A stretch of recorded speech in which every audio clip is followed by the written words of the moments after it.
नाज़रीन अकराम, मुल्क की मौजूदा सियासी और माशी हालत पे हर शख्स परेशान है। मैं भी बहुत उदास हूँ, बहुत फ़िक्रमंद हूँ। अर्ज़ किया है, मैं तो समझा था कि शराफत होगी, इताअत होगी, वकालत होगी, अदालत होगी, अदालत की इआनत होगी, कौम से मोहब्बत होगी, और अगर कोई भी ना आया तो फौज तो होगी। लेकिन अब किसको दिखाऊं रूह के जख्म, शायद अब तो ना शराफत होगी। ये तो दावत अदावत है, तो क्या बगावत होगी?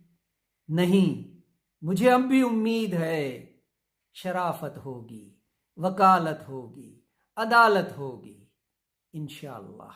शुक्रिया।